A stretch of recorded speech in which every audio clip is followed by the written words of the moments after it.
Bienvenidos. Nos visitó en Aculco el conocido crítico de estudios latinoamericanos Gerald Martin, quien entre otras ha escrito la biografía de Gabriel García Márquez, Alive, y fue traductor crítico del también Nobel Miguel Ángel Asturias. Y entre otras publicaciones que les recomendamos de su autoría está Viajes por el laberinto, el cual es un libro de la literatura de Latinoamérica. Tenemos hoy el gusto de presentar a Gerald Martin, crítico literario inglés que ha dedicado su vida a los estudios latinoamericanos y que últimamente se ha hecho famoso por la publicación de la biografía de Gabriel García Márquez. Quisiéramos preguntarle, ¿desde cuándo se interesó usted por la literatura latinoamericana? ¿Fue algo que ocurrió en la universidad o desde antes ya tenía la inquietud por...? Diría desde antes. América Latina me interesó desde la niñez. Fui un niño británico londinense después de la guerra y desde el comienzo, desde mis primeras lecturas, siempre me interesó América Latina. Ahora en el colegio estudié español y estudiamos 2 o 3 novelas latinoamericanas, entre ellas mexicanas. Entonces yo diría que me interesó desde los, déjame ver sin exagerar, 16 años. ¿Y cuál fue el primer escritor que realmente le gustó sin necesidad de estudiarlo en la escuela o en la universidad, que le atrajo como escritor? Latinoamericano fue Asturias, por eso hice mis estudios doctorados sobre Miguel Ángel Asturias. Tuve mucha suerte porque empecé en el 66 y él ganó el premio Nobel en el 67, así que yo creo que tenga alguna estrella. Usted tiene algo de duende. Sí. Y pensándolo digamos, de las grandes figuras de la literatura latinoamericana, son muy variadas, son muchas y en todas partes. ¿Qué tiene de sobresaliente especial García Márquez para que usted le haya dedicado 17 o 18 años de su vida a investigar o a acumular información, a entrevistar gente? ¿Qué hay de especial en García Márquez para él? Sí, bueno, debería aclarar, no era mi intención dedicar 18 años a García Márquez, aunque lo hice y con mucho gusto. Había prometido hacerlo en 4, entonces mucha diferencia. Pero era obvio que era el escritor, digamos, más representativo de la novela latinoamericana de todos. Y fue y es el escritor latinoamericano más famoso en el mundo. Cuando digo representativo, digo que los latinoamericanos lo consideran así, y al mismo tiempo su estilo, su temática, el contenido de sus obras también, ese realismo mágico que se ve no en todas sus obras, pero en 100 años de soledad, también es una cosa especialmente latinoamericana y quizás caribeña también, ¿no? Y en el estudio que usted hace de Gabriel García Márquez, ¿cree que usted ha aprendido algo sobre cómo se forjan las mitologías a partir de experiencias personales? Sí, seguro.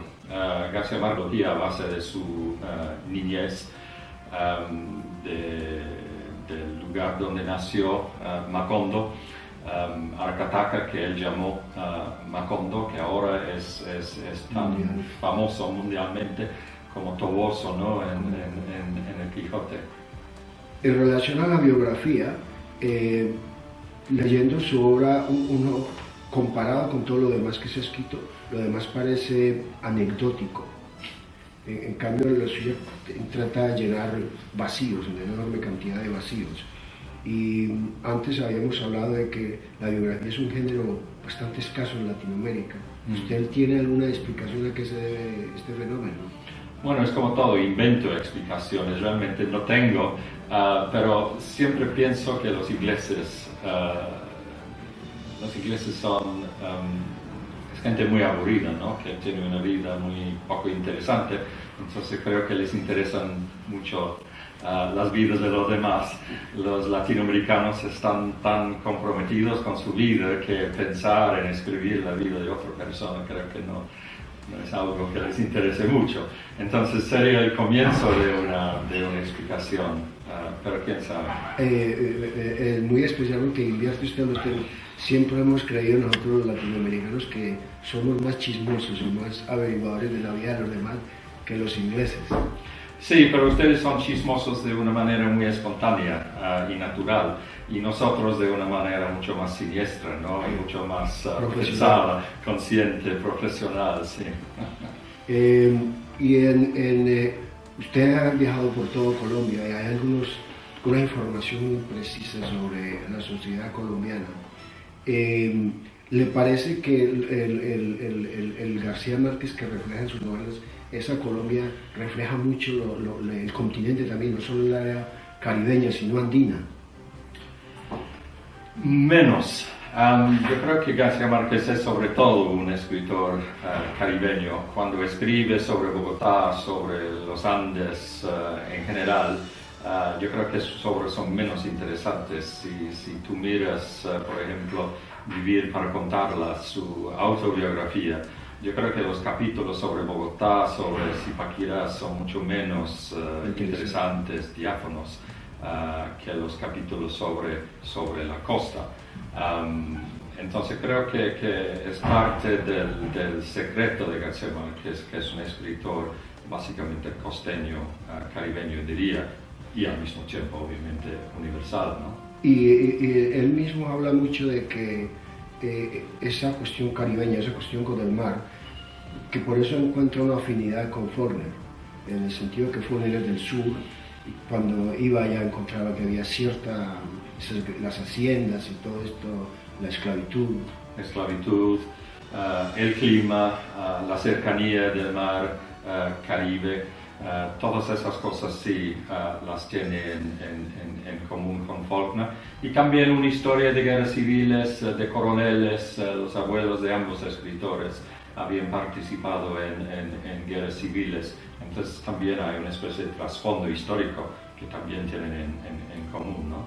Y en Colombia le pareció que la división que usted estudia en García Márquez como experiencia personal entre la costa y la zona andina, ¿le pareció normal como en los demás países o más fuerte, o más radical?